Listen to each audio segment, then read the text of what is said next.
Madame Cécile Untermaier pour le groupe socialiste. Merci, Monsieur le Président. Merci, Monsieur le rapporteur.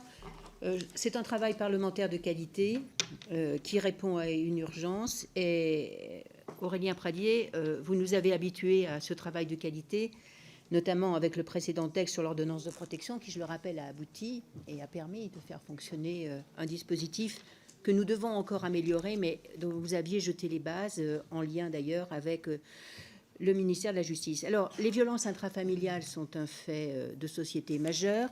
Il ne se passe pas un jour sans qu'un drame survienne.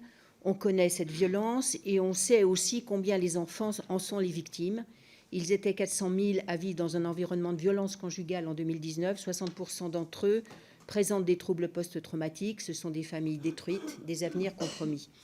Les magistrats, avocats, greffiers, forces de l'ordre, médecins, associations, réseaux vifs sont en responsabilité très engagés pour apporter une réponse.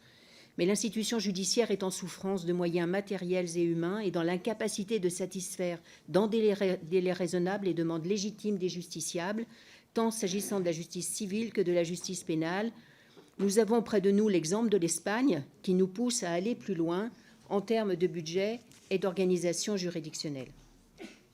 Les États généraux, avec son président, le vice-président d'alors, M. Sauvé, ont insisté sur la nécessité d'une approche systémique. Et moi, il me semble que ce texte, en mettant en place une spécialisation et en dotant les tribunaux ainsi ciblés d'effectifs et de matériel opérationnel, entre dans cette logique d'une approche systémique. Enfin, on saura à quoi servent les crédits que nous votons.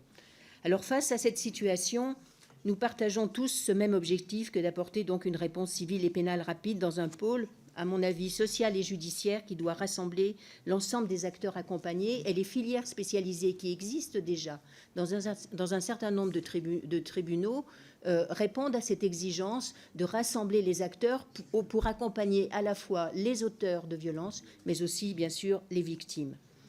Alors, la juridiction spécialisée, elle a été projetée dans divers amendements lors de l'examen de textes de loi et nous avons, nous, déposé un amendement créant une juridiction spécialisée dans le cadre de la loi LOPMI. C'était un amendement d'appel. Nous considérons évidemment que ce dispositif appartient au regard du garde des Sceaux et non pas du ministre de l'Intérieur. Alors, nous avons quelques interrogations sur la proposition de loi. Est-ce que ce tribunal, qui peut être aussi une filière spécialisée ou une formation de jugement, ne doit-il pas être compétent pour toutes les violences sexuelles et sexistes, et pas seulement familiales? Nous avons posé la question. En matière civile, dans le texte proposé, le juge connaîtrait simplement des demandes d'ordonnance de protection ou serait-il compétent pour se prononcer sur chacune des mesures de l'ordonnance de protection, pas uniquement sur la demande? Le juge doit-il être compétent en matière d'autorité parentale, y compris en dehors de l'existence d'une ordonnance de protection? La PPL ne précise pas comment un tel dispositif s'intègre en appel. Pouvez-vous nous éclairer sur ce point?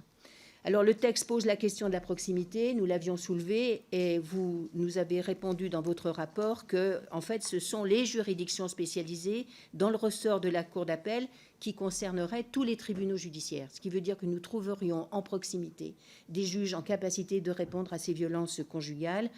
Comme je l'ai dit, des filières organisées dans les tribunaux existent déjà. On peut imaginer un dispositif renforcé sur ce point. Nous proposerons des amendements. Oui, sur le principe, des interrogations sur le dispositif choisi, mais tout à fait intéressés par un travail parlementaire qui nous permet de progresser sur cette question et répondre à l'attente sociétale.